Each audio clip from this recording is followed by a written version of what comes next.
Hi, welcome back to another episode of Chris Dyer's Creative Friends, the super awesome podcast show where me, your artist friend Chris Dyer, talks to all his awesome, beautiful, interesting, creative friends. Today is episode 70 with my old friend Random Rab, who's a legendary music producer, and we get into a really beautiful conversation about art and life and music and many other awesome things. So I hope you enjoy.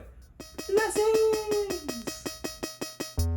While the world is burning, got to make amends. Walk on the sunny side with a positive lens. Talks about passion between a women and a man. Chris Dyer and his creative friends. Darling, ooh, ooh,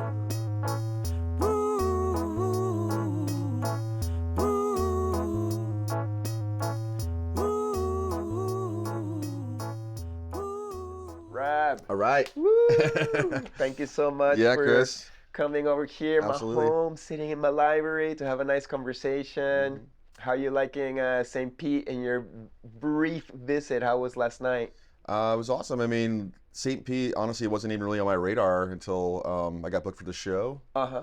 And I'm not even sure I even really heard of it. You know, Yeah. I thought, am I going to Russia or something? Ah. And then, but yeah, just like, then I realized that like you were here and a bunch of other really amazing people. It seems like, I don't know, like a little bastion of creativity in Florida, and it's nice to like just feel the vibe, like playing outside last night. And Yeah. good art and good people. So yeah, I'm enjoying it. Yeah, it's Lovely a, place. it's a good vibe here. It's like a best kept secret kind of vibe still. I obviously enjoy it, and I came by intuition, but also like there's a Salvador Dali museum here that I Right. was like, if there is a big museum for trippy art, Right. I think I could fit there.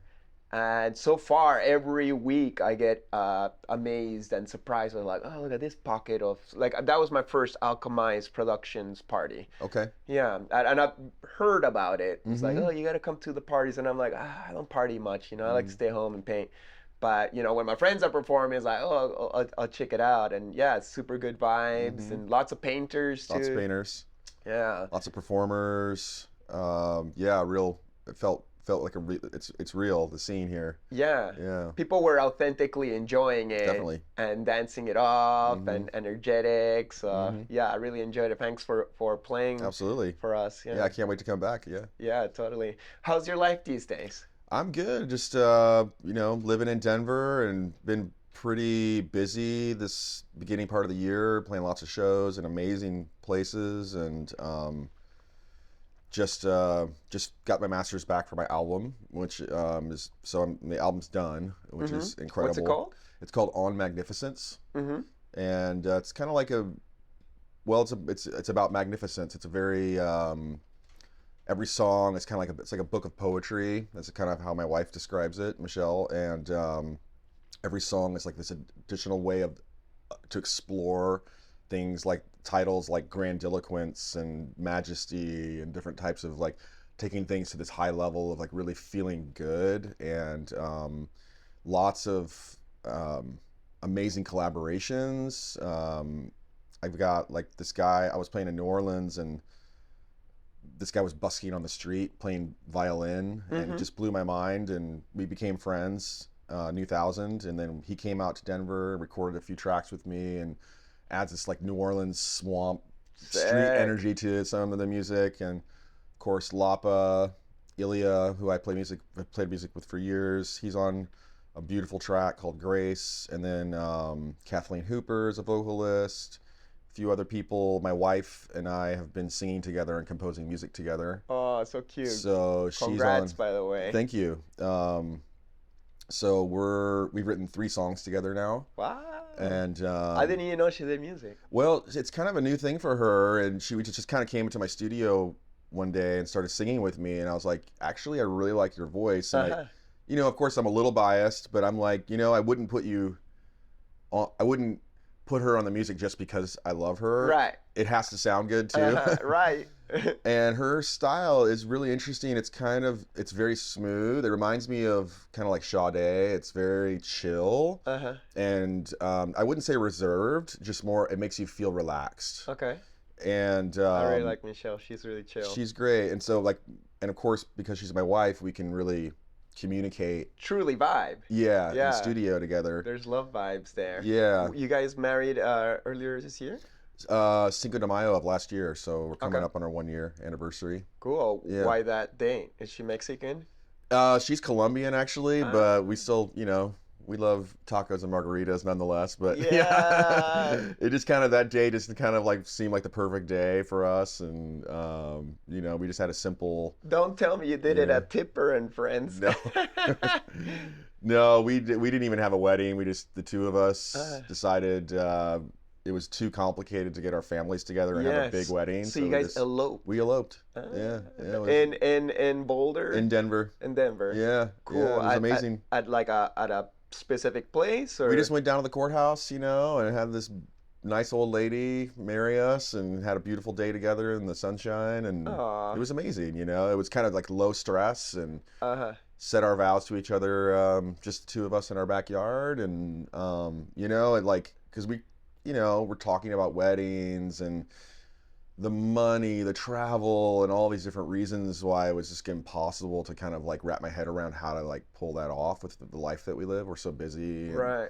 So you don't think you'll do like a big celebration for friends and family? We will at some point. Yeah, I think it's just a matter of deciding when and where, and we'll do something. Complicated and expensive. Yeah, but we're stoked. It's for us. Right. Like, that's you why we gotta got just married. do it for yourself. Yeah. I remember I asked you about it at Resonance 2019. It was like, oh, you've been with her a couple years and you love her. You think that will lead to marriage? At the time, I was engaged to my girlfriend. That didn't pan out, unfortunately, but that was where my brain was at.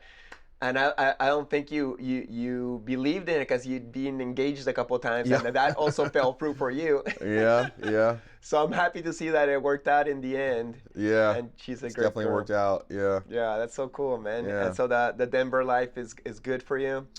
Denver's, it's kind of the epicenter of the electronic music scene, and so it's incredible to be able to constantly. I mean, everybody's coming through there. So, and then we have a lot of artists that will come and stay at our home. We have like a little separate, like kind of apartment for guests that come through. Yeah. And I don't have to go travel to see my friends anymore. They just kind of just come through town. And yeah, the scene is just going off every night, every week. There's like multiple shows. There's so many good venues. Of course, you got Red Rocks, Mission Ballroom, and then all the classics like Cervantes and all these different places where you can just really see good quality music with good sound, and it's very professional. And and then for collaborations, I'm working on a collaboration right now with Closey, which is kind of, of course, she's blowing up right now. Where does she live? She's from France, but She lives about 5 minutes from us. no, she lives in Denver. Yeah. I didn't even know that. Yeah. That's cool. So so it's cool. There's just a lot of She seems so nice. I've never met her in person. We've done shows together.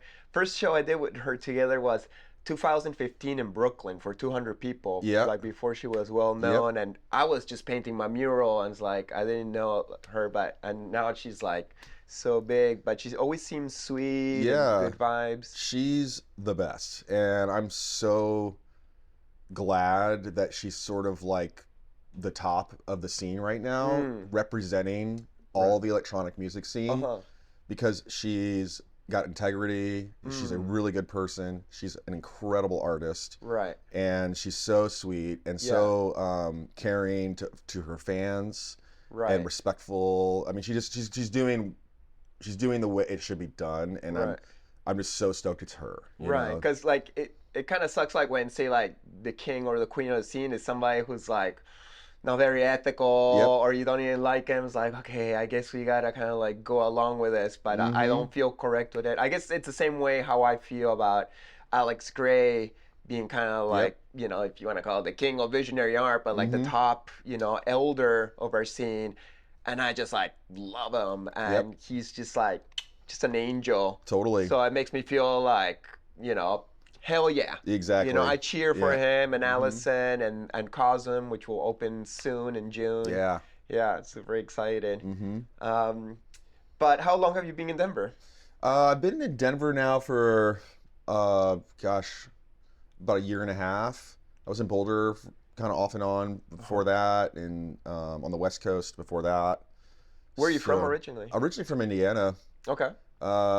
Left when I was 18, went to Mexico for a while, Minnesota, and then kind of wiggled my way over to... You lived in Mexico? Yeah. Which part? I lived in Mexico City my parents lived in Mexico City for 5 years. Oh, cool. I love Mexico City. It's so incredible. It's a cool It's fucking incredible. city. I totally fell in love with it. It took me a minute. Condesa? My parents live in Polanco, Uh-huh. but it was really close to the Museum of Anthropology. Uh-huh. So I would go down there all the time and just kind of like stare at the calendar, the Aztec calendar and the Wow. codices, and like Dio had Rivera a very murals. spiritual relationship with my time in Mexico, and then went out to Teotihuacan? everywhere like that, and I studied archaeology. Oh, you study archaeology? Yeah. Wow. So I ended up in Cholula, like the salsa, which has the largest pyramid in the world.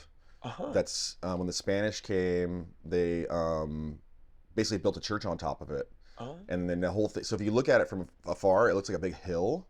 Did it just come out in Ancient Apocalypse with It Graham was, Hancock? yes, Yeah, exactly. I saw that. Yes. Wow. Yeah. So that's where the cool. school, Universidad de las Americas, is right next to this pyramid. And I lived just like 2 blocks from that pyramid. Wow, the And energy. and you can go inside of it, and there's tunnels.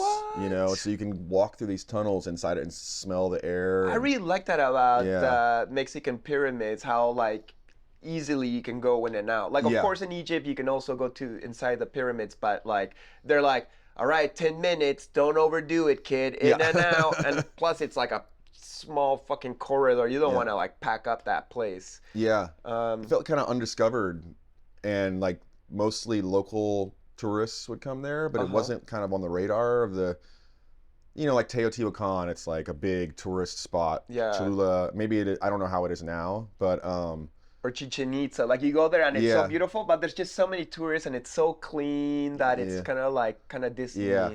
vibes. Right. While like a ruin like Coba, if you've been to that one, Mm-mm. yeah, that one's more around Tulum. And that one's just like fucking pyramid after pyramid, jungle overgrown. You just get your bike, you can cruise all day long, and it feels like it just fucking got discovered and stuff. So you studied archaeology? I did. Yeah. When and where and what did you do with it? I mean, that was in college, and spent a year studying archaeology down there, and In Mexico, In Mexico. specific Mexican. Okay. yeah, mostly like Aztec and Cholulan, Puebla, like that little area there, and it's just, I mean, the density of history there. It's like you can literally dig in the dirt anywhere in that city, and you'll find like little pieces of clay with like gods drawn on them. I love and that shit. It felt like it was just sort of the line between the past and the present was very blurred, and the same people are there, and it's not like, I don't know, I felt less like, oh, there's ancient people that existed long ago. It was more like this is just a part of one culture. Yeah, they never stopped. Yeah. It's just this newest expression. So Aztec is like the latest empire before the Spanish came, right? Yep. And before that was Maya. Well, the Olmeca? Mayans were actually in a different part of Mexico. Okay. They were kind of like down by like Tulum and the area, like the Yucatan area, and the Aztecs were the central Mexican. Of course, same time they overlapped. I think so. The Mayans kind of sort of, I guess the culture, the culture sort of faded out. I mean, the Mayan people never faded out, but Right. like the empire, I guess, the civilization faded out long before. And the Aztec, they say like the peak of the empire was 1492. So like right when Columbus came and the Spanish came was sort of like the end of. And Mexico City used to be this beautiful, it was like an island in the middle of a beautiful lake. and they called it the Crystal City because the skies were so clear. You could see this bowl of mountains, and of course now, it's so polluted. Yeah. But there's my parents have this painting of like what Mexico City used to look like before, and it was just like kind of incredible to see. Gorgeous. Like all this water and these floating gardens. But again, it's just like, that's just the way the Mexican culture has always been sort of. I mean, even then with the Aztecs, there was many tribes that were not Aztec all around them, and so it's like a whole very fluid, moving culture that changes and builds on itself. And where do the Olmecas fit in all of this? They were kind of like, so I think that's before. That was like kind of before, and there's lots of different. They had an incredible art. Yeah, they had the giant African-looking faces. Yeah, right? yeah. They had the kind of like the very distinct nose on a lot of their pieces, and very mysterious, very interesting. I mean, a lot of it's pretty mysterious. Yeah, and plus Mexico, they got peyote, they got psilocybin, so they probably were going into their dimensions, learning from other entities, and then bringing back information, art, culture that reflected the spiritual world. So absolutely, yeah. I think the mushroom, there's like mushroom cults, and I mean they use that word cult, but peyote, different shamanistic practices that still exist today. Right. But yeah, it's interesting, like a civilization that has fully integrated into using psychedelics, whereas our Western American thing, it's like psychedelics are now kind of like either underground or they're just kind of peeking through in kind of like the psychiatry world, but it's not integrated. It's not. They're part not of our doing. culture. They're not in Congress. Right. Doing peyote ceremonies. Right.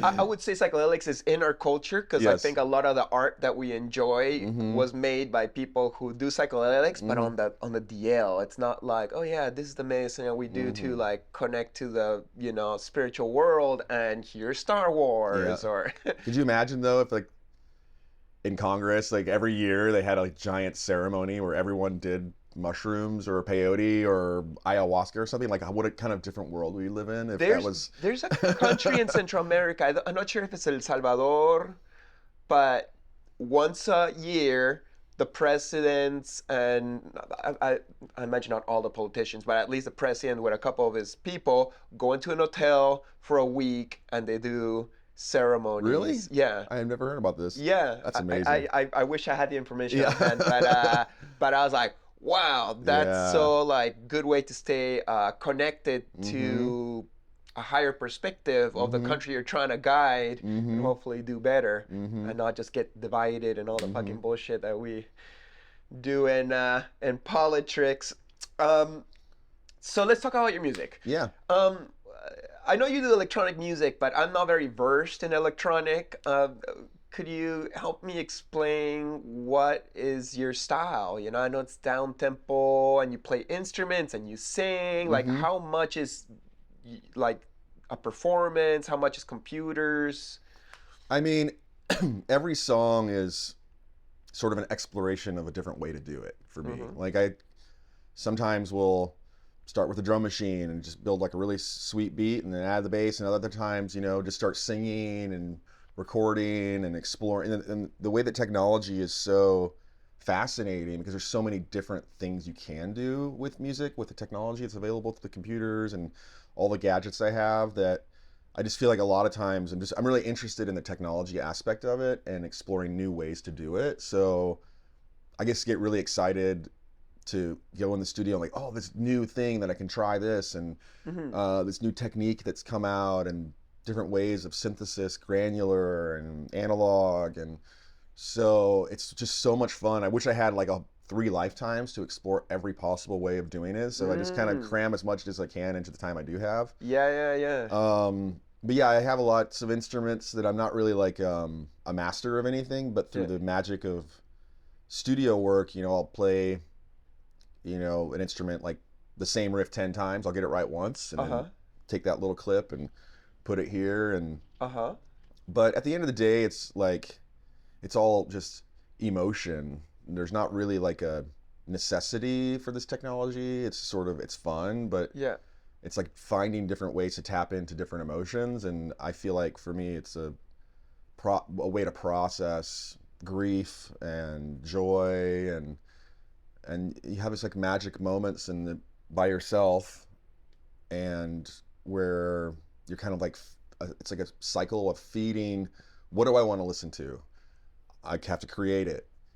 I'm feeling better. It's feeling good. And get at this point where I'm really enjoying it. And then I know at this point that if I really love the song, that there's going to be people out there that like it too. And that's just a really incredible feeling. And you can kind of telepathically transmit a lot of information through it. And that's the magic of it. That just like, I don't know how that works, but somehow people know what I'm feeling through the sounds that I'm creating. So yeah, it's an It incredible almost way to- seems like that, like the technology is like the skeleton, and you are just putting like the muscles on it, and then the skin is like the polish of the production. So like, does a electronic producer have to know like notes and composing?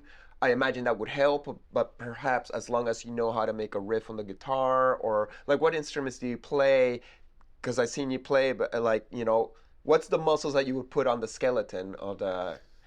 Yeah, I mean, there are different ways to approach it, whether it's, you can get really deep into theory and be classically trained. Like when I play with Ilya Lapa, he plays with Emancipator and whatnot. He's kind of comes from a traditional, you know, orchestral background, knows theory, knows a lot, all these different ways. And then I kind of come at it from a little bit more of a simplistic approach of, I understand some of those concepts, but it's not really like ingrained in me in the same way.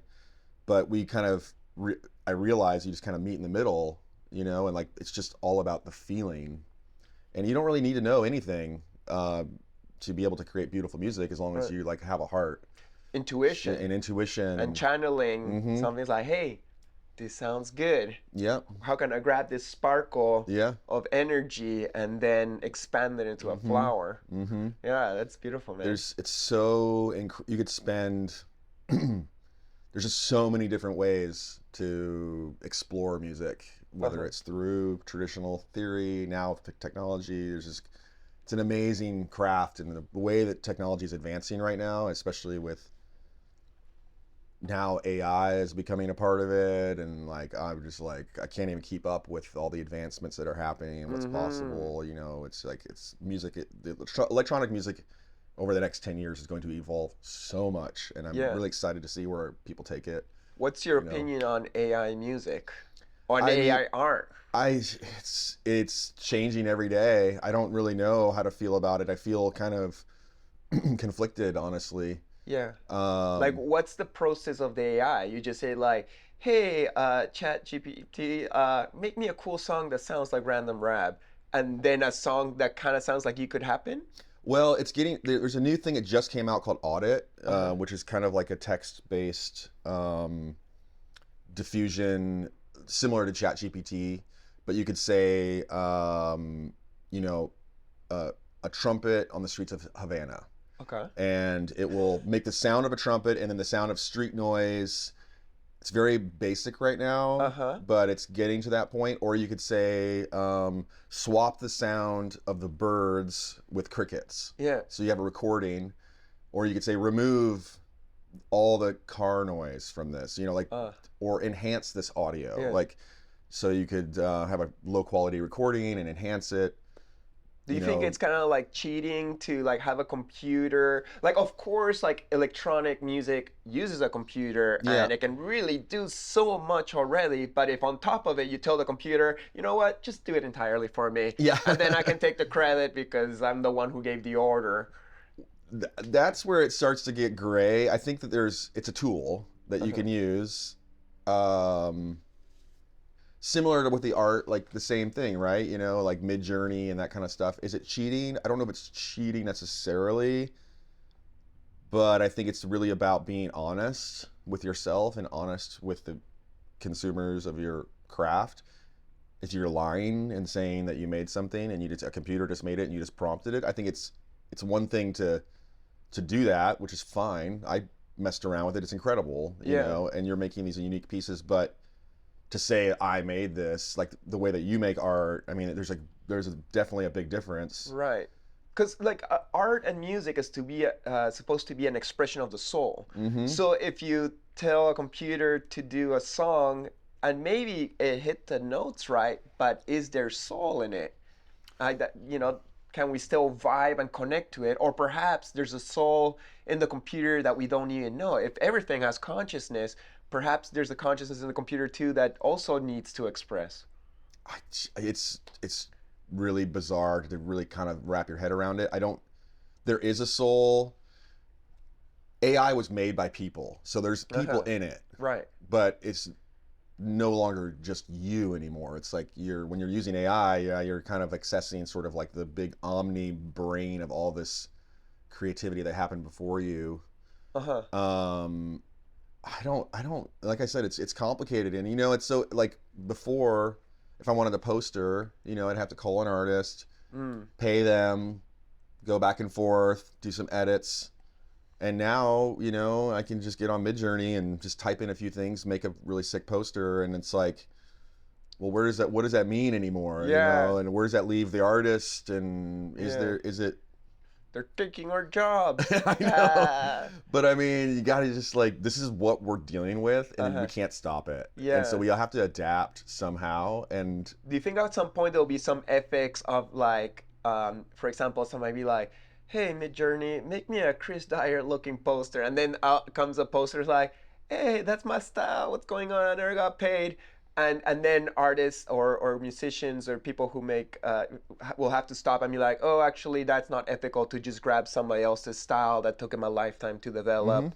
You know, at least give him a royalty if I'm going to use the Midjourney and save myself the time.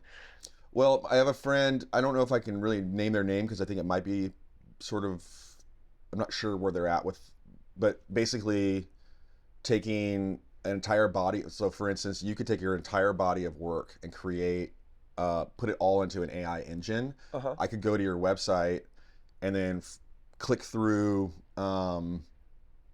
create a new Chris Dyer piece off of your website, and then pay you like $100 to have the rights to this brand new piece that's based off your art, but it's kind of like authorized by you and directly related to your thing. So if I wanted a poster, I could be like, hey, can I get on your specific Chris Dyer I don't have much time right now, and I don't have much budget, but can I use your style for my film? Right, and then you could check off and like approve it basically. Sure. And it would be like a variation, and then everybody can have a personal relationship. Or maybe I could say like, oh, I want a piece, but I want to put my face in it. And then I prompt it with that, and then you know, you pay a little royalty to you, and then you have this thing. And so it's kind of a fun way for to kind of keep income streams flowing in with less work, and and still some kind of credit and you know, some degree of payment.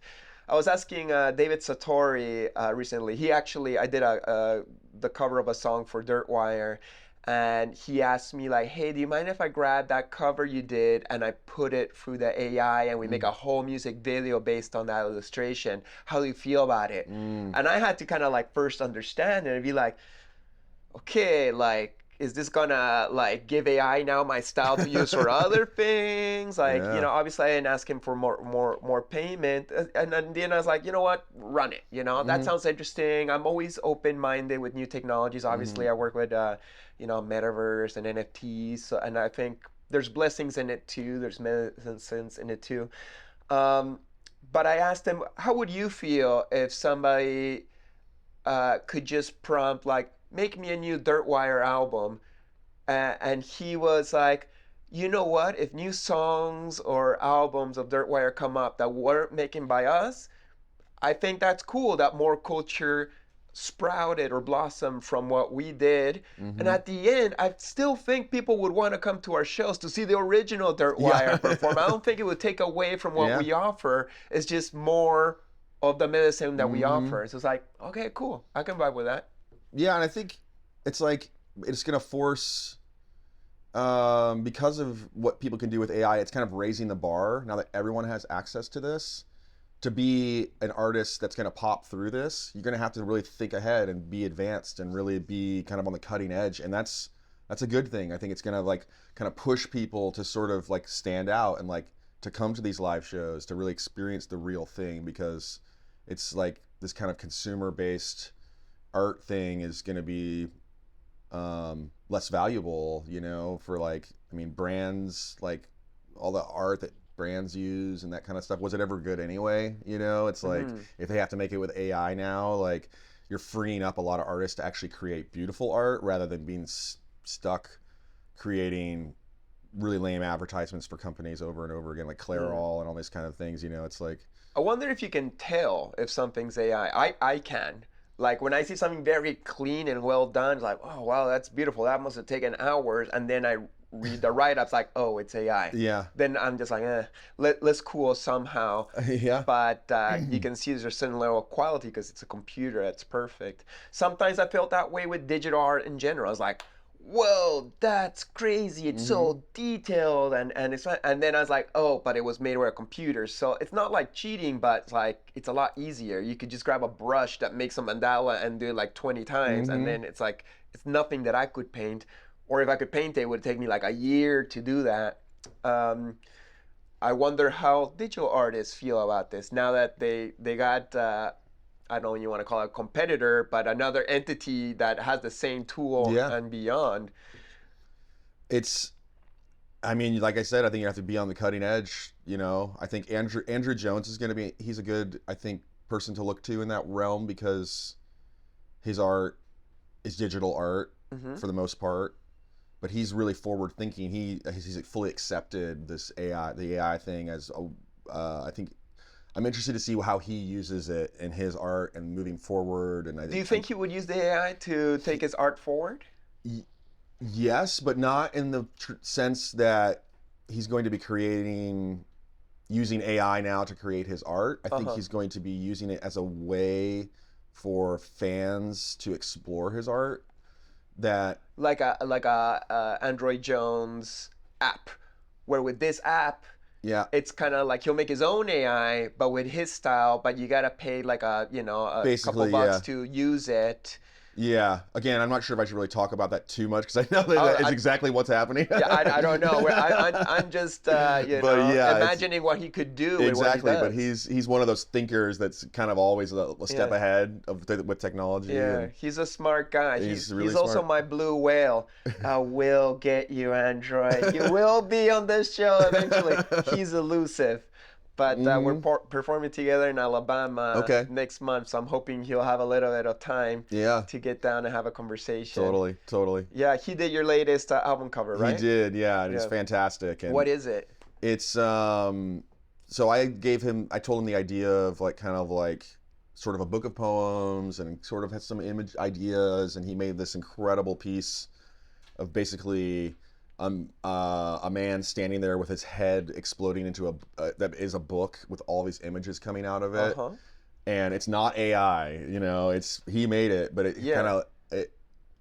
I want to be clear when I release it that it isn't AI, because like we were just saying, like people don't know. Yeah, they would just assume that it was that easy. Yeah, so he made this piece for me, and then the next morning sent me a text, and he's like, "Here's the art for the album. I don't have the original files. The barn burned down." And I thought he was being kind of like, like he was working so hard on it. I burned down that barn. Yeah. And then later I was like, "What do you mean the barn burned down?" He's like, the whole barn burned down. What a crazy thing, huh? Yeah, it was a crazy thing, but he was able to upload this piece right before it happened. So I would just imagine he has a cloud that automatically just sucks from his computers and puts it up there. So unfortunately, he had some stuff on the cloud, but he had hard drives, backup. He was very diligent, but it all burned. So he lost everything. You know, there was not a cloud that was also backing up the hard drive? Not really. Yeah, I think Oh my God, that's heartbreaking. I just kind of like assumed like, okay, like things come and go. Like we all will lose everything eventually when we die, or maybe in between, to teach us the lesson of impermanence, which is a valuable lesson. But I just imagine, but probably most of his art is on a cloud, like, Only the stuff that he's released, Uh-huh. that's all out there. Like but Mm-hmm. like the original files, it's all gone. And he's got a lot of ingredients. Like Yeah. his art is a lot of ingredients put together, but he probably has like libraries of things that he created Yeah. that becomes, you all know, a gone. speck in a painting. Yep.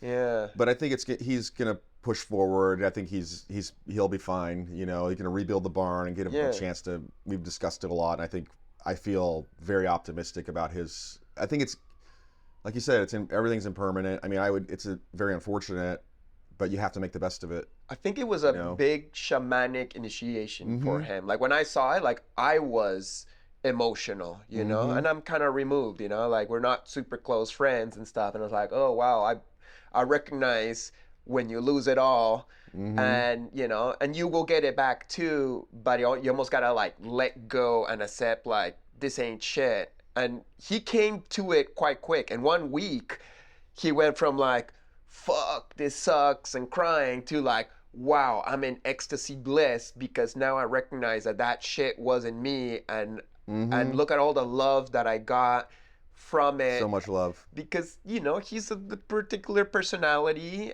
and he got a good reflection from that whole sad incident that I think is good and healthy for him, and has, you know, you can see, I could observe just from Instagram how much growth came from it so quickly. So I think it's a gift in the end. Yeah, when I first moved to San Francisco, I came down there with an album that I'd pretty much finished, and I had a backup hard drive and the album, and I was in the back of a U-Haul, and it was back when hard drives were the spinning discs, you know, not the solid state. And the vibration destroyed it, and I sent it off to a company, and they were like, we can't fix this. Damn. And I went out in the street and just like screamed, and I had like one song on there that was like my hit song that I hadn't played out or played for anyone. It was I thought it was really good. Oh no. And it was like, and I moved to the city with this plan of like, I'm gonna release this album, I'm gonna like, my whole life's gonna change, and it was just gone. And I was terrified and really, and like I cried over that. And then, but it was at the end of the day, like, just had to move forward and keep making music.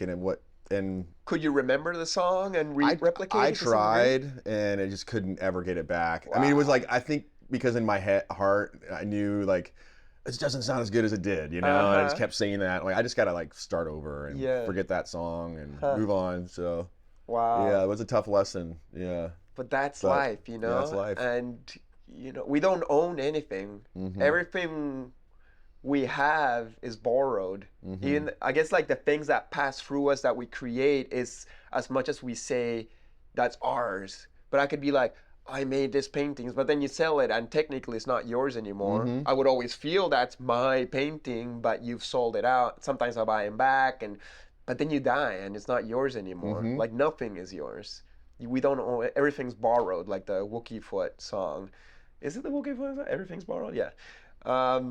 So to learn that, it's liberating, because then we can just be whatever the fuck we are, and our things are not our things. But there is pain in the detachment of that situation, for sure. And I like, I feel similar about, you know, music can only be experienced in the now. You can't pause it and admire it. You have to be in the present moment with it. So once I've released a song, then it can only exist in a present moment with whoever's listening to it. And then I have no control over that anymore. And it sort of becomes, like you said, it's no longer, when someone's listening to my song somewhere right now, it's not mine, it's their moment. Yeah. I have nothing really to do with it anymore. Yeah. And it sort of just kind of flutters away. And right. It's like almost like it's just kind of like this, we're like creating these flowers, and the petals just kind of like a dandelion or whatever, just kind of poosh, and then you're like. And it's such an honor that you had any part in the magic that's happening right now with somebody with a song of yours or somebody with a painting of mine, and they're like having this like spiritual moment, but I'm just drinking my coffee and it's got nothing to do with us anymore. But it's a blessing that we could be part of that channeling, and hopefully something good. So you said you had moved to San Francisco at one point to make it. So what's the roots? When did you start producing? How long have you been doing this? Where did you get your chance to really get out there? I started basically producing, I mean, through high school. I was like in a heavy metal band for 5 years. Oh, cool. And we recorded in the studio and did kind of like some covers and had a sound kind of like Tool, I guess, was kind of what we admired Tool a lot. And then you look like a heavy metal player. Yeah. You look like you've been Pantera, but chill. But I got all that out of my system. But then when I finally bought a 4-track tape recorder thing, that's when I was like, oh, this is... What year is that? That was like 98 or something. Sick. And when I finally got that, I was like, this is really my new instrument. It's no longer the guitar or everything. The 4-track itself isn't my instrument, and just mixing and that kind of thing. And eventually a friend gifted me like a Macintosh computer with like Logic 1 on it or something, and I started producing on the computer, and I was like, okay, I see where this is going. And then moved to San Francisco, started making a few like electronic albums with just like drum machines and stuff. But San Francisco is where everything just kind of took off for me, and the scene there was just incredible around that time, just going off. There were so many amazing events and so many artists and so many freaks, and it was the heart of the scene for so long. It really isn't that anymore. No. But during that time in San Francisco, it was a special, amazing place that, and I worked at this company called Obscura Digital for 7 years. Actually, that's where I met Andrew and so many other people in our scene. And it was an amazing, we did like high tech, like projection and mapping before anyone was doing mapping and that kind of stuff. But the company was started by basically musicians, and in this building, we had this 40,000 square foot warehouse in downtown San Francisco.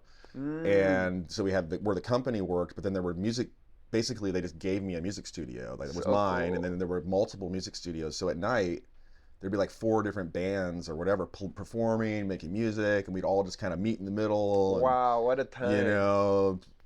Like have smokes and whatever. And so this is early 2000s or mid 2000s? This is like early to mid 2000s. Yeah, that's when I was going to SF too, but more for like the skate industry, because there was just such a great scene back then. It was, So I was so blessed to have this company provide me this space and to be surrounded by all this talent and all the events that we would throw, and it was just incredible. It was an incredible time. And then the Burning Man and all that, just kind of like, next thing you know, it's like, here we are, just a part of this big scene. So would you say Burning Man helped you blow up? I mean, I would say playing, especially for the sunrise sets. I just started playing at that time. No one was doing sunrise sets, and I was always the last man standing. And in these big sound systems, they already turn them off, and I was like, let's turn it on and see what happens. And I had this music I was trying really hard at that time to play like heavy dance music. Because that's what I thought people want, like break beats and that kind of stuff. But I had all this beautiful music that I didn't know what to do with. And then I didn't think anyone would really like it, and I started playing it at Sunrise, and then a lot of people were like, this is your sound. And I was like, it just totally changed my perspective on what it is that I'm trying to do. And so I stopped trying to hit it so hard and started getting more into beauty, and then I sort of learned through that process that's actually who I am, and it's what I'm, I guess, good at. That's the perfect time of the night or the day to be playing gentle, wake up, like down tempo music to kind of like ease off the change in light and the coming down from substances and stuff. I actually caught your 2008 Burning Man. I'm sure you had many sunrise sets that year, but that's when I only realized that recently when I was going through some pictures, like, oh, that's rap in the background, like I remember dancing to some dude on top of a bus, but with gray hair, and but I didn't really know you, though. I remember later on, you were like, oh, we gotta catch rap here, your name was starting to propagate a little bit and stuff. So I was gonna ask you, like, why are you the sunrise set kind of dude? Like, are you just a guy who stays up all night and then that just became your thing, or That's it's... basically it. Yeah, I always stayed up all night, and I have a hard time sleeping when there's lots of friends and energy and music and Uh-huh.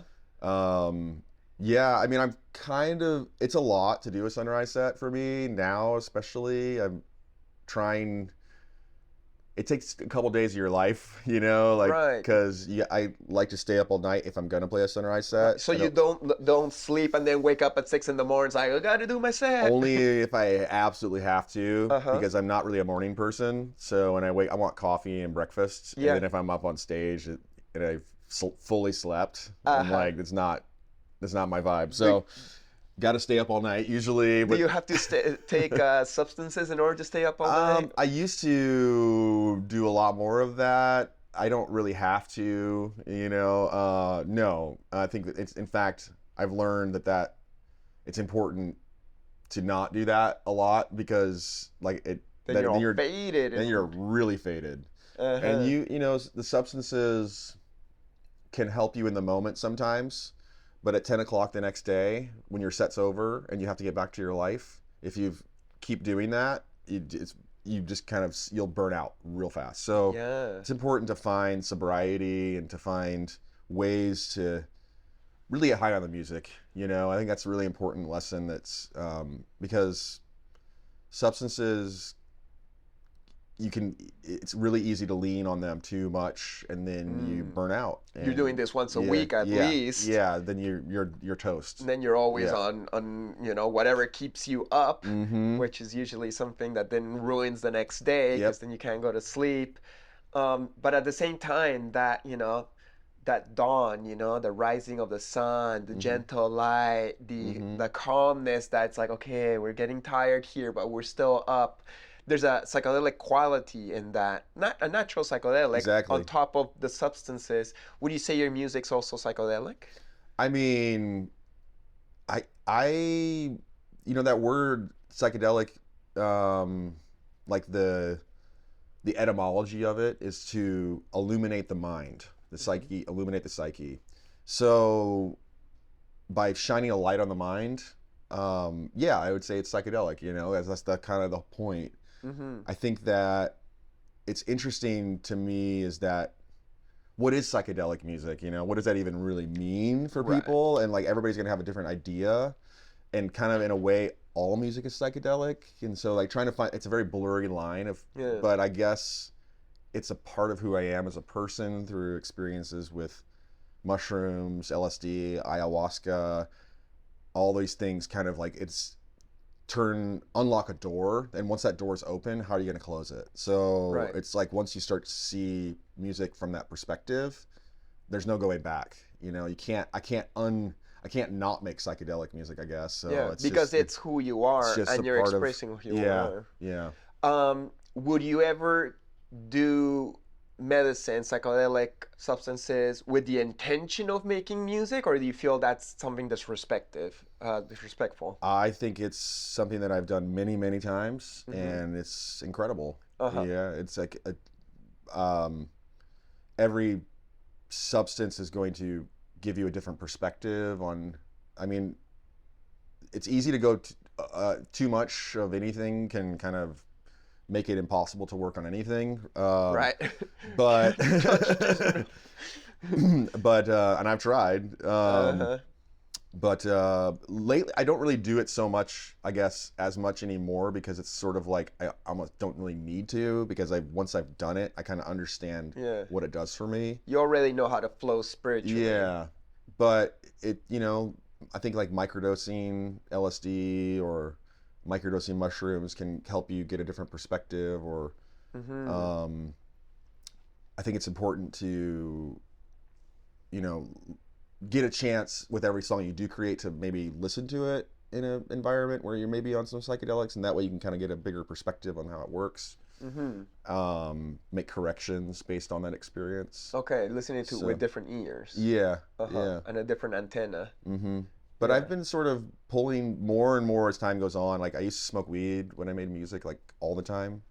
and I don't really anymore as much. But I think it's sometimes I'll smoke weed like in a big listening session. You know, I'll smoke a joint and then listen to the like, for instance, my album. Like I want to make sure that I take a moment to like smoke some weed, listen to the whole thing, say yes, it's good, or be like, ooh, I'll pick up on something. But if sometimes, you know, with weed, like you can kind of get too stuck on like one sound, like a snare drum. You know, I think every producer's gone through this where they just like spend like an entire day working on one sound because they're so stoned that that's all they can think about. You know? So I think being clear-headed, you know, coffee is like my favorite drug now for making music. So yeah, yeah, nice, man. So you will use it in combination for music to kind of like be more spiritually open, or perhaps let the creative juices flowing. But I imagine you also will use medicines for your own personal healing, as a psychological thing, or, you know, letting go of the issues we have as human beings. Definitely. But music's always a part of it, you know, always. It's like, an escape for you. Yeah, you know, whether any kind of ceremony or whatever, it's like there's no way that I feel very uncomfortable doing psychedelics without somehow having music involved. Well, you know? somebody else playing music. Unless I'm deep in nature, but even then I'm singing to myself, you know, so it's like... Have you ever sat in ceremony and the music wasn't good? Yeah. And then you're like, it's horrible. Oh, this is torturous. Yes. Yeah, me too. And I'm like, the shaman doesn't know how to sing, and it's actually, I'm almost like, maybe he's doing it on purpose to throw me in some hellish state, so I can like express my own pain as a human being, suffer it out, and squeeze out the dirt through that pain. I don't know. Perhaps there's a purpose here. Yeah, maybe there is a purpose. I never thought of it like that, but there's been times in ceremony where the room's singing and everyone's out of tune and the rhythm's off, and I'm like, get me out of here. Right. Do you ever feel like I gotta save the situation and you want to jump in and I've tried that too, but you can't. I don't know. There's like either it's on or off, you know. And, and performing in ceremony, like you gotta like respect whoever's conducting it, and perhaps you're not even in the state where you could make a beat at that point. I've played in ceremony a couple times, but it's interesting, but it's not. I have imagined someday, like, I know it's probably like a lot of people could consider, I guess, sacrilege, but like composing like an entire musical piece for a ceremony, you know, from start to finish, and just being kind of, I've always kind of imagined like that would be an interesting approach, you know. Yeah, well, that's why I brought it up before, like the whole thing, like, is this disrespectful? Because I would never want to use the medicine. It's like, I got no ideas today for my art. But if I take this, you know, magic pill, then it will do it for me, and then I bring it, and then like what? Am I using the medicines to do my creation as a ghostwriter for me? Or, you know, or is it allowing me to be what I can't be sober, you know? Or should I just leave the medicines for my personal healing, and through the personal healing, some expression will come out? So I try to like, you know, be careful, because these are entities, interdimensional, alien, like high consciousnesses that I don't want to use for my personal benefit on the physical realm, you know what I mean? But also, like, if you got good intentions, like, I want to bring medicine to the community, perhaps the medicine will be like, oh, I'm happy to help you with your process of self-expression. Because it's still you, it's still the filter. I'd say, it's even more you. And I think, I've never really felt like there's any reason not to do it based on those thoughts. I've always felt like it, if anything, I have more attention to detail. I think that like psychedelics help you. So for instance, it's kind of like you're creating a tree, and then most people only see the ornaments that you're hanging on the tree, but you have to build this beautiful foundation within the song, so the ornaments that most people are picking up on are appreciated. But without that tree, there's really nothing there. And so I think psychedelics help you focus on the tree aspect of it a lot more, and build this kind of like, because there's things that are happening sort of, I guess, behind the scenes in music that a lot of people aren't aware of, unless you're really intensely listening to it, or know music in a way that like you understand that there's like these details that allow other things to happen that aren't the focus of the song. But without that, the song kind of feels empty, and you don't know what it is, and you don't know why, but there's something missing there. And that's like the really that's what I learned through psychedelics, is kind of like focusing in on the tree aspect of it, the background. The backbone, or the tree trunk, or the base, where the branches and leaves can come out and even cover it. Yes. But it becomes almost like an invisible thing, but it's totally there. Or perhaps even the roots that are behind, like underground, but that's almost as big below than it is above. Huh. That's so cool to see it visually. You seem like a musician that's very connected to the visual aspect of visionary art. Like as we said, you work with Android a lot, and I know we got a lot of friends in common, like Randall and Morgan. What's your relationship to visionary art? I mean, I think we're all doing the same thing. Every time I have lots of friends who are visual artists, and I don't really see the difference of what we're doing. It's just a different medium. We're all kind of connecting to the same sort of root. Like it's just a different way of expressing it, and a different way of understanding the relationship with time. A piece like I can look at your piece, so it exists sort of like constantly in this one state, and you can really absorb it, whereas a song exists on more of a time realm. So it's just kind of like a different angle to get at the same thing. And I do visual art as well, and I find that when I work on visual art, it feels a lot like working on music. There's even like similar effects that Photoshop has, like blur would be like reverb, or copy and paste would be like delay, and there's different like tools where I'm like, oh, this is the same thing that I use in Ableton in Photoshop, but it's more of it's using light rather than sound. So you make art yourself too? I do, yeah. Not as much as I used to, but yeah, I love making art, and I love graphic design, and cool. Making posters and taking other people's art and making it remixes. Well, getting it to the place where it's like a poster, that kind of stuff. I love doing that kind of thing, and but yeah, I don't consider, but my art, I realize there's a limit to what I can create, though. I mean, when I look at something like you've made, I'm like, well, I mean, but it's all about dabble. time. If you wanted to, like, you could put your music to a side and work on art. And same with me. Like, I've always dreamt of being a musician. I think that the main reason I would want to like know how to play the guitar or sing properly a song is so I could do it in ceremony and like in the state of like my most high, channel something, as you say, in the moment. Like I can be like, hey, really, look at this painting I did 5 years ago. It's not the same as like right now I'm channeling the final results of this song. There's something very special that being in the moment that music is, but yeah, I'm probably not going to do that. I'm not going to put my art to the side to learn to be a good guitar player or whatever. Yeah, I think learning an instrument requires time, but to be a creator of music requires nothing more than just the connection with the source, whether it's your voice or when I first was learning guitar, and I one time I kind of like was just learning like folk songs and stuff, and then I did mushrooms for the first time, and sort of like my mind was blown. I'm like, what is happening right now? So I took all the strings on my guitar, cut them all off except for one string, and put the guitar on the ground and just played one note and tried to play that note over and over again as the most beautiful way I possibly could, just one singular note, and realizing that all the music I'll ever create is nothing could be more beautiful than just that simplicity of that one note, and knowing that as a musician, that's my foundation.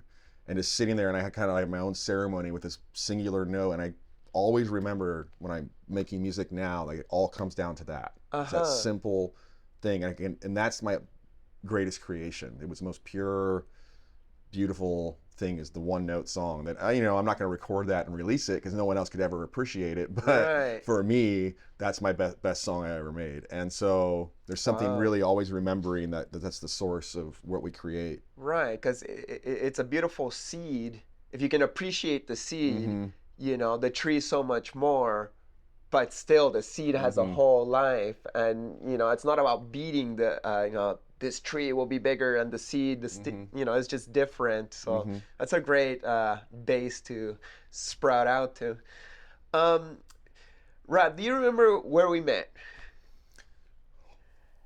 We met, I believe, at I don't remember the exact festival, but you were spray painting, and yeah, I don't remember which festival that was. Maybe like in Georgia or something. I don't know. Do you remember? I remember where we met, and I had to crack my head yesterday. We've hung out in different festivals, but I think the first time we officially, so basically I saw you in Burning Man, as we said, and actually we did Alchemize 2010. And once again, going through my old pictures, I saw a picture of you talking to Martina Hoffman's like, oh, look, it's Rab with short hair. And, but where we officially met was Baltimore. Okay. Baltimore 2014. Okay. Random Rab, Elation, Chris Dyer on stage. Okay. And it was basically they were bringing me on stage all night long and putting me as a main performer along the DJs, right, or the producers, and it was very much like trying to lift up the visual artist, because the visual artist always seems like a secondary side thing, and in this case it's like, no, it's gonna be like an equal thing. And I remember meeting in the back room and connecting, and you saying how much you appreciated to have that level between the visual art and the performer. I myself was fucking terrified, because all of a sudden I'm on stage and in front of everybody, so I just got really drunk and fucking like made a sloppy painting and danced and tried to be like, well, I'm just looking at it in color, it's not that exciting. But yeah, that was a really fun time. Do you ever feel nervous up on stage? Like, do you have to do something extra? Like, for example, me as a painter is like, okay, I'm doing this painting, but it's kind of slow. Is it entertaining? Should I add an extra dance move so at least, it looks cooler? Do you ever feel self-conscious up on stage with everybody looking at you? Yeah, there's times where I felt sort of out of place, or I know that I'm in like the wrong moment for the way to, playing like New Year's Eve after Bass Nectar in San Francisco at some big warehouse, like kind of like, well, this is not quite like my vibe or whatever. I know those moments, and there's been, I think probably the most terrifying was when I was in Asheville and someone said, hey, do you want a dab? And I was like, I never heard of what dabs are or anything. And I was like, what is that? It's like hash or something. And then took this massive, coffee, and then walked up on stage, and I was like, goodness. Oh my God. Like, I was terrified of everybody. I'm like, they can see my pores. They can see my soul. Like, I am exposed. And I was just feeling like was my elbow too far away from, should I like stand up? Okay, no, I'm like being too, like, just, that was probably the worst, so I've learned my lesson from that. Yeah, I think that's how I feel when I get high on weed every time. But and now I'm on my 3-week break. Not smoking. How often do you smoke? Not so. Now just occasionally, I guess. I've taken big breaks from it, and it's not.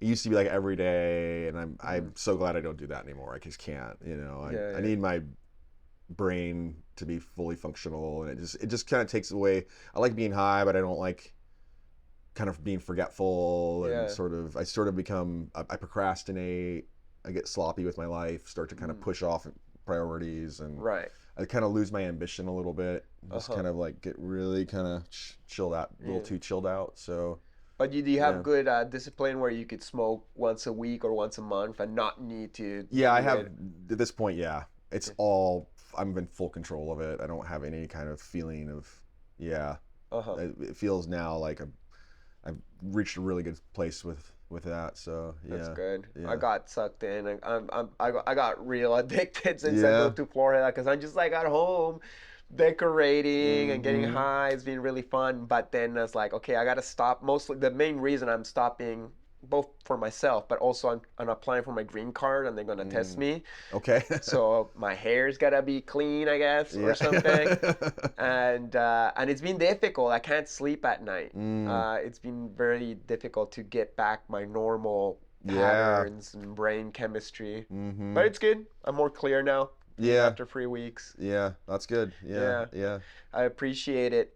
So you're comfortable performing now, except for when you take a big dab, but do you ever get like tired of having to like, show up and be in front of a bunch of strangers? Like, is that something you always want to do? Like, is a performance something you enjoy, or sometimes you're just like, "Ugh, I don't know if I want to do this forever," and then take your art in a different direction? Or is this something you see yourself doing into the old age?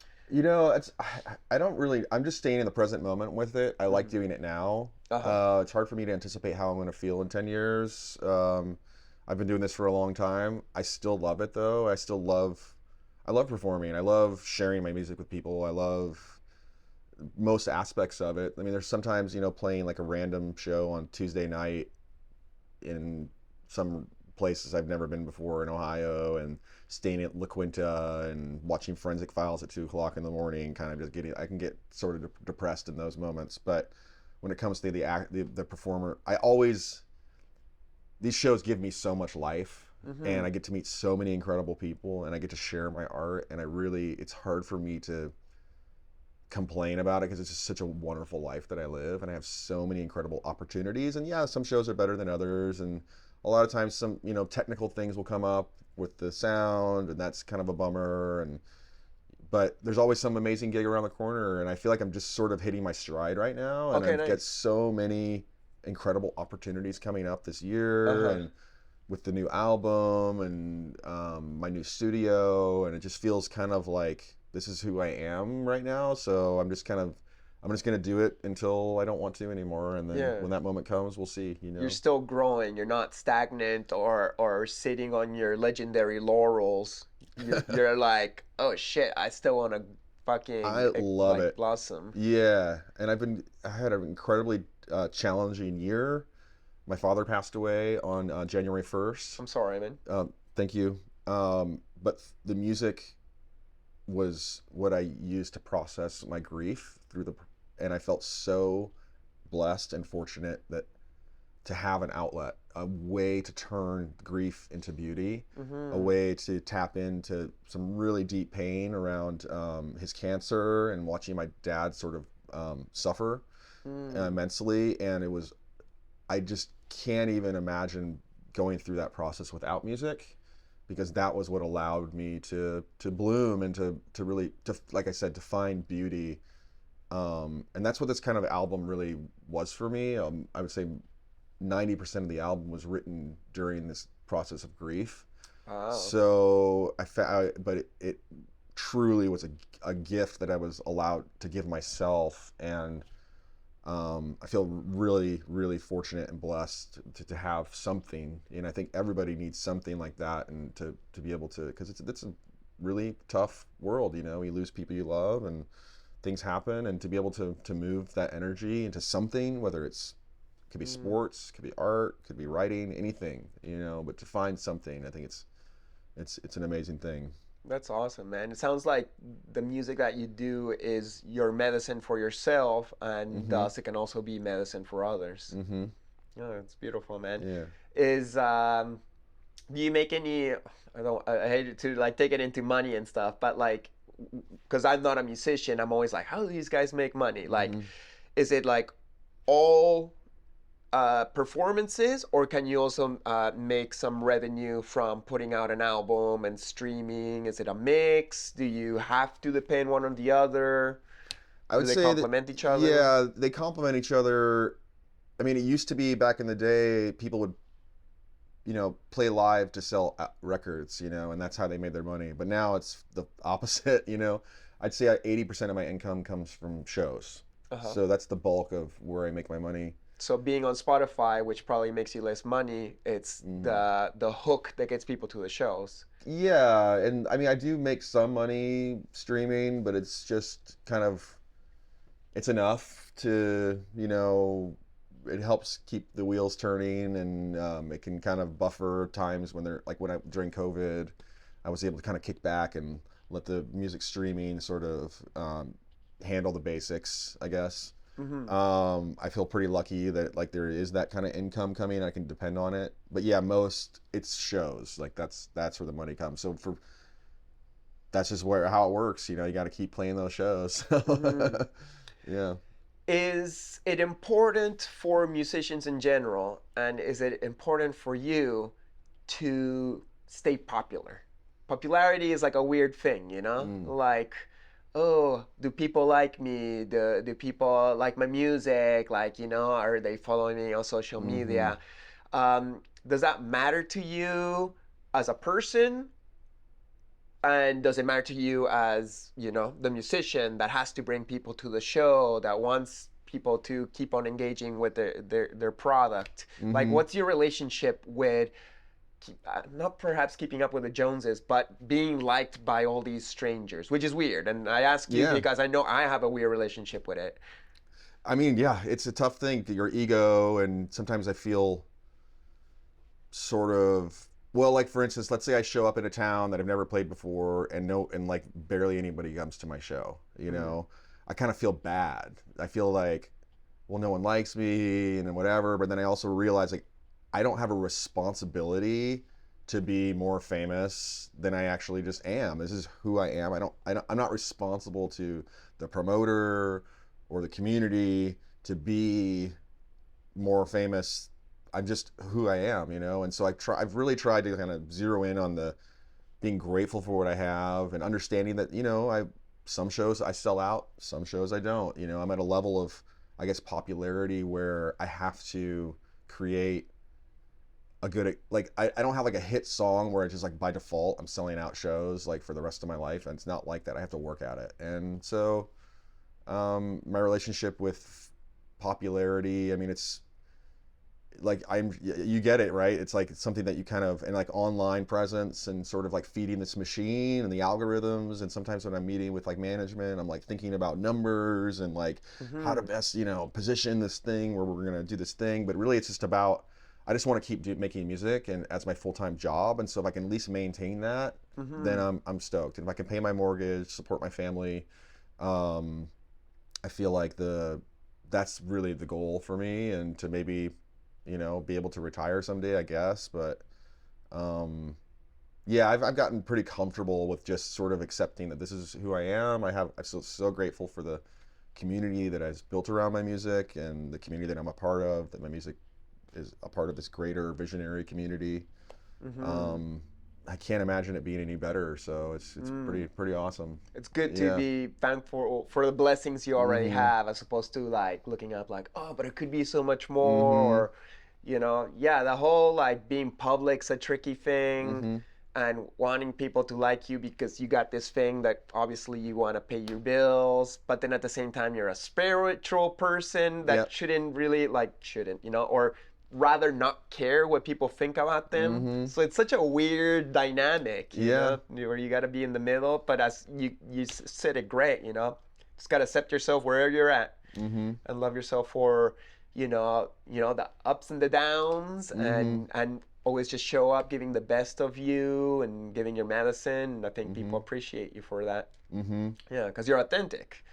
That's the goal. Yeah. But yeah, there's some days, you know, you wake up and you're like, do people like me? You know, and then you're like, have to just kind of check in, you know, and realize that I never got into this to make money and be famous. That wasn't the point, you know. It's just to like, I just want to make beautiful music, you know. Right. And if one person gets it, that feels really good. You know? That's a great attitude, you know. Yeah. And I'm happy that you got a good head over your shoulders, you know, because it can go either way, and it can go either way different days, and you just kind of like just gotta keep on showing up, doing the best of you.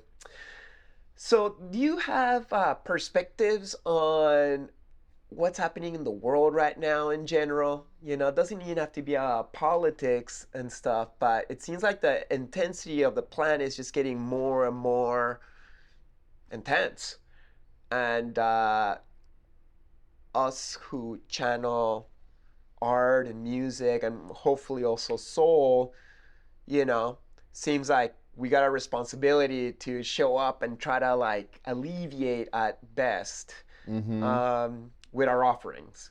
So my question is, how do you observe the present condition of the planet, and what's the best way us creators can help with that? I think that, the world is going crazy right now, and with the destruction of the environment and kind of like this irreversible sort of like trajectory towards the bottom that it seems like the world is heading. And I like to stay current on politics and news, and I'm really interested in world politics and the destruction of the environment and all these different things. But what I've learned in myself is to understand that this world created me and not the other way around. I wasn't born and this world just kind of came out of my mind. It's the other way around, and I'm an observer mostly. I can't really change the course of humanity. I just can't. I can do little pieces to live my life the best I can and to share my art, but my role, I think it's important, I guess, to observe but not let yourself get depressed because of it. There's I kind of have this thing where watching every nature documentary, the beautiful elephant, whatever, and at the end of it, it's but they're being destroyed by it's every single nature documentary has the same ending, which is but they're all gonna die and all the leopards and everything's just done. We fucked it all up, and I think it's important to be able to observe these things and understand it, but not let it affect your soul and get depressed about it. Right. To know that it's something that is bad is one thing, but to feel bad because of it. Yeah, you can't put all the pressure on yourself. Yeah. You can only do the best in your own personal world life environment. Yeah, and I think buy things with canola oil that kills those forests with the leopards. Or whatever. And I think it's there's a difference between happy and sad and existing. Some days I'm happy, sometimes I feel sad, whatever. But then there's joy and sorrow, and those two things sort of exist on this kind of gyroscope where they're both intrinsically connected. So you can still experience the joy of the world, but also hold the sorrow of the world in your heart too, and be able to use that in your art, but not to let the happy sad stuff be the thing that you're kind of battling with. That's just sometimes you're happy, sometimes you're sad, but that's not really. You got to get below that into the joy and the sorrow and understand that both exist. And it's just use those two things, and it's the light and the dark. I mean, it's when you're creating your craft, I think, or my craft, it's trying to embrace both those things, and to be able to, that way that if anything, at minimum, the music can be a tool to, like I said, to be able to process the sorrow and the grief and all these different things that are happening all around us, and to watch the kind of the world burn, but to see it from a bigger perspective and understand that there's even beauty in that. There is beauty in everything. And so I hope that as an artist, just to find a way to create something beautiful, and then that's all I can do, And do you believe in vibration? And perhaps we're not going to put all the pressure of the problems of the world, but perhaps if we can put out a vibe, and then our music and art can affect people's vibes, and then they radiate a vibe, and then together we're just kind of vibrating at a higher frequency. Do you believe that could help shape the future timeline that we all get sucked into? I hope so. I think it does. I think that, people experiencing a moment of joy in life and a different perspective to see the world and a different way to appreciate this world through the art and the music. I think it makes the world a better place. I mean, what would, when it comes to these wars and these different things that we're all fighting for, it's what are we fighting for? I think we are fighting for the beauty. We're fighting for the culture. We're fighting for the art. We're fighting for the music. We're fighting for the ability to do these things, to have the freedom to create and express ourselves. That's what everybody, ultimately, I think that's the kind of the goal. I think we all just want to be happy, both as individuals, as nations. And it's very confusing that in this quest for happiness, we hurt each other and bring down the happiness of everybody else without realizing that we're all one. But we're humans, and we're imperfect, and we make mistakes, and we learn, hopefully, and hopefully humanity as a collective is also learning together with all our goods and our bads. And in art and in music, we can perhaps express that quest for becoming better and creating a better world. Do you believe a better world can happen, as much as it seems like the odds are not in our favor? Do you think humanity has the power as gods made into flesh to manifest the positive timeline? I think it's defining better might be the problem that we all like. The world is going to be changing, and I think that oftentimes as a species, we suffer when we see the world change, and we get used to it being one way, and then when we see things drastically change, that causes pain. And so I think we have to let go of it's going to change. But I do feel like there's kind of, we could go both ways, but if in some ways, even if we totally screw it up and humanity gets wiped out, maybe that is better. I don't know. Like, is it like, are we somehow responsible as a species to be the one that thrives when there's so much other forms of life out there? Like, we're very attached to this idea that, we have to succeed as a species, but maybe we don't, but maybe we can. And I think that I'm hoping that through technology, we can, if we can stop depending on oil and nuclear fusion, becomes a possibility, free energy forever, and stop destroying the oceans. I mean, yeah, I think it's all possible, but we have to kind of come together as a species and make some agreements with each other that we're not going to fight over these resources anymore. But I think there's hope there, but we'll see. And I mean, might have to go to another planet to figure it out. I'm not sure. I hope not. I gotta keep on just having some light of hope. There is hope. We can figure it out, and it could all change in a month. Really, like if a clean source of energy comes out, I don't know, some kind of electromagnetic thing that doesn't pollute, and all of a sudden it's like, oh shit, we got free energy. Now Eric can just have energy.